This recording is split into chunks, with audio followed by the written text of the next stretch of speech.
आपके सामने ये क्वेश्चन लाए हैं। ये क्वेश्चन 2024 में आया था, बढ़िया क्वेश्चन है। तो और इस क्वेश्चन में आपको करना कुछ नहीं है, बहुत सरल है, लेकिन आपको समझना पड़ेगा, आपको लगाना पड़ेगा। बस एक दो लाइन का है, ज़्यादा नहीं है, लेकिन लगाना कैसे है आपको।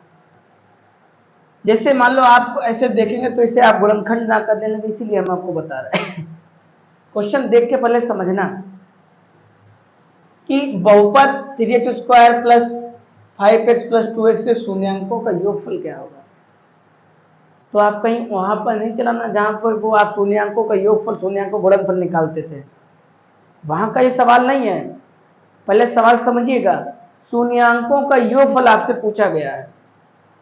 तो पहले शून्यांक ऐसे निकालते थे कि सबसे पहले गुणनफल करते थे।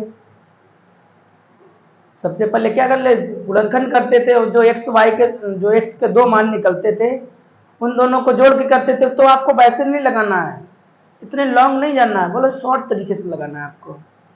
कैसे लगाएंगे देखो, लेकिन आपको वो फॉर्मूला दोनों याद होने चाहिए। कौन से वाले, शून्यांकों का योगफल बराबर शून्यांकों का गुणनफल बराबर क्या होता है। तो शून्यांकों का योगफल बराबर फॉर्मूला होता है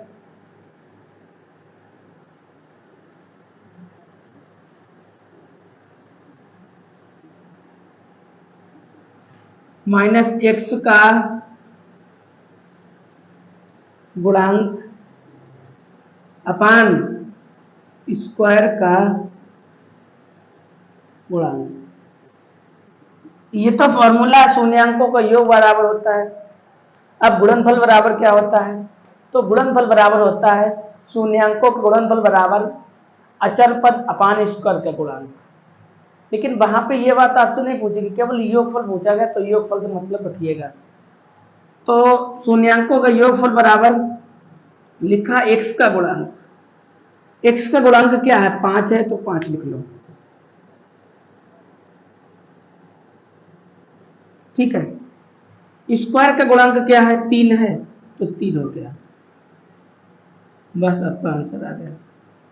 आपका बहुविकल्पी सवाल था, आपको टिक लगाना था, 1 नंबर का आपका सवाल था और आपका हो गया।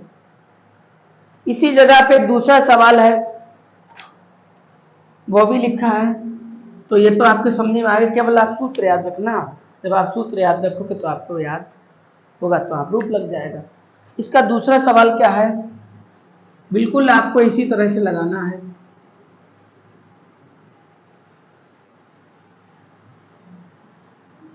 ये हटा दो,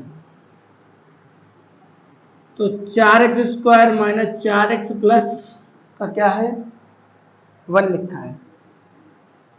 जरा सोच के बता सकते हो कि क्या आंसर होगा। एक बार पेन कापी उठाइएगा और जरा वीडियो को रोकिएगा, आप देखिएगा लिख के कि आपका आंसर आ रहा है। आ जा रहा है तो ठीक है, और नहीं आ रहा तो बोर्ड की तरफ देखिएगा। तो फॉर्मूला आपका यही रहेगा, फॉर्मूले में आपको चेंजिंग नहीं करनी है। तो यहाँ पे आप लिखिएगा कि x का गुणांक क्या है, -4 है। देखिएगा, हम चाहते तो एक ही बता के छोड़ देते, लेकिन नहीं, दोनों बताएंगे आपको। यहाँ पे ये जो -4 लिखा है उसे हमने अंदर लिखा है, ये जो -4 था इसे अंदर लिख लिया। स्क्वायर का गुणांक क्या है, 4, तो माइनस माइनस प्लस हो जाएगा, अपान में 4, 4 एकम 4, बस आपका आंसर आ गया। अगर आपके विकल्प में कहीं पे लिखा दिख जाए तो आप टिक लगा लेना और आपका आंसर आ जाएगा। तो इससे रिलेटेड 2 ही सवाल थे और 2 ही आपको करने थे। तो ऐसे ही अब बोर्ड के पेपर भी आने वाले हैं, करीब हैं, आपके यहाँ बल्ली होने वाले हैं, बोर्ड के भी होंगे। तो बोर्ड में भी क्वेश्चन इसी प्रकार के आते हैं, आपसे थोड़ा बहुत क्वेश्चन घुमाएंगे, ठीक है। तो जो क्वेश्चन को पहले आप 2 बार पढ़ना और समझना हमें इसमें करना क्या है। जैसे यही क्वेश्चन था, कुछ बच्चे जल्दी के चक्कर में गुणनखंड करने लगेंगे, तो पहले को क्वेश्चन पढ़िए, आप डायरेक्ट नहीं क्वेश्चन करिएगा।